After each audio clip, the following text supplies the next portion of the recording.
Welcome to this class. Let me walk you how to create iCloud.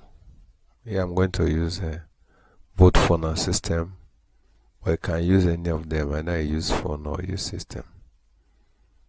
As an engineer, you're supposed to use a computer.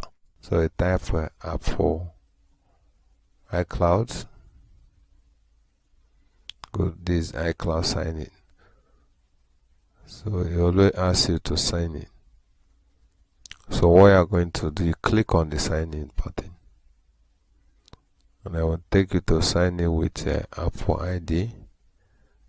I'm creating a new one, so I don't need to sign in. Create Apple ID.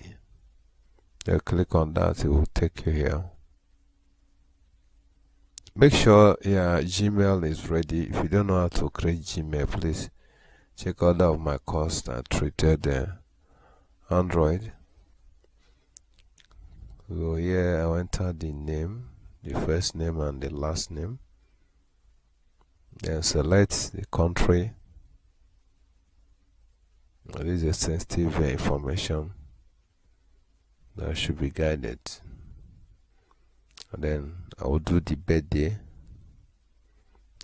I'll add the birthday. Make sure you add it in the correct order, starting from month, day, and year. For now, unless I will change it later.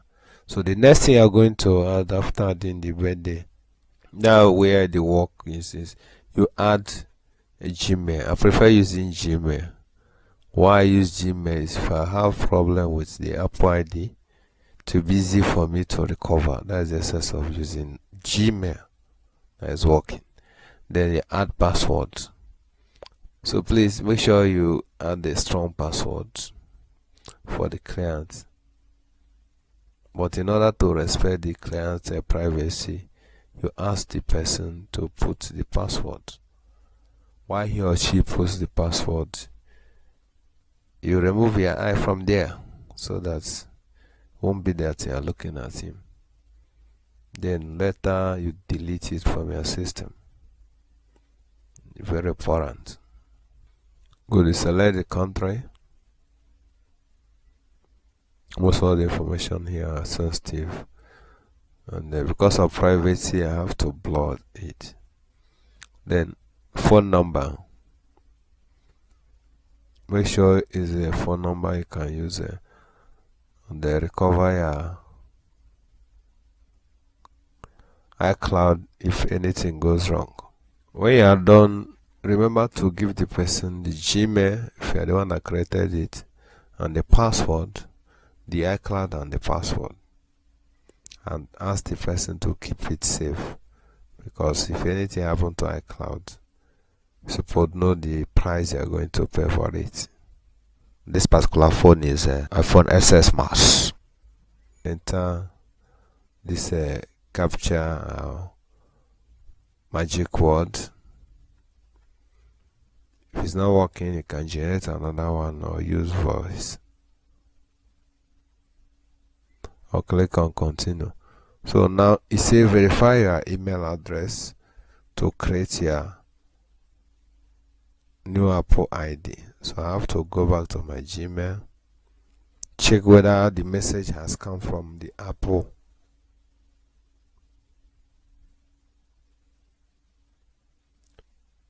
Yeah, this is the message. I'll copy the code here, then go back to this page and then paste it, then click continue. They say verify your phone number to finish setting up your Apple ID. Remember, we entered phone number, so the message has been sent to phone number.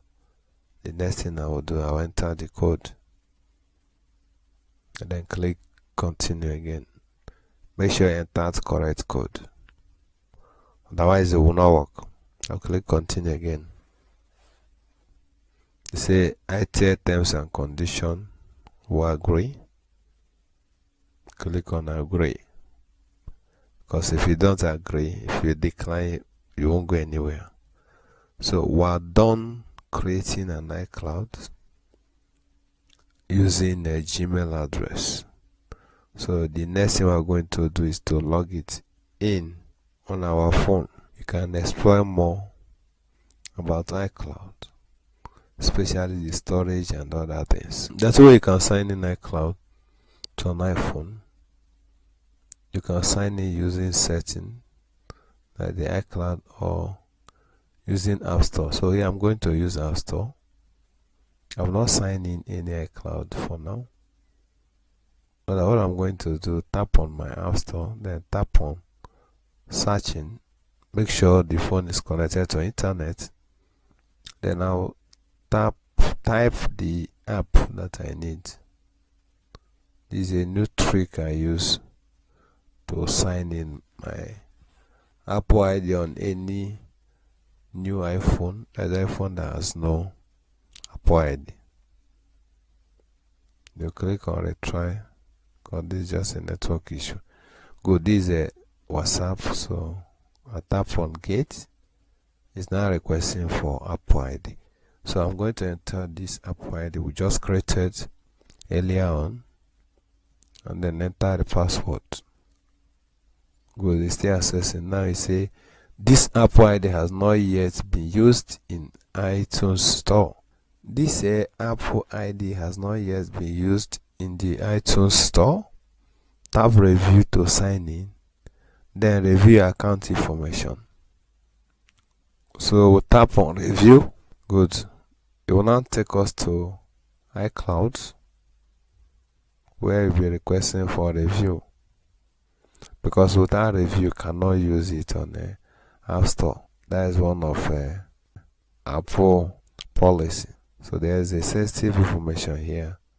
It's going to show a country, then you tap next. So tap on agree, then tap next. Then here now you are going to add your street name, your city, your county, postcodes, and the phone number again. The postcode I always use, I use 9000 into 4 940s. There is another sensitive information, but you have to enter it to complete what you are doing. There's some you are going to select down, so you select them.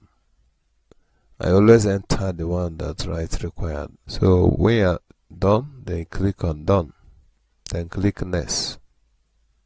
Good. Apple ID completed. So we have succeeded in reviewing this. So we'll click on continue. Then we'll go back to that app we wanted to download earlier on, and then click on get. Now it has shown us our Apple ID. Then we'll tap on install. Then the next thing, we need a password. That is our Apple ID password. So I've entered the password, then click on sign in. Good. Remember we have a two-way authentication factor. So this is a code sent to the SIM card. The SIM card is on the phone, so the code comes automatically. Here I'll select require every 15 minutes. So that is it. It has started the download. That's how you can create an iCloud for any iPhone, iPad, or iPod. Go the setting and check. You also see the iCloud. You can also add the direct from setting, but this is how I used to add my own. So let's check. Look at it here. So it's here. So we're done.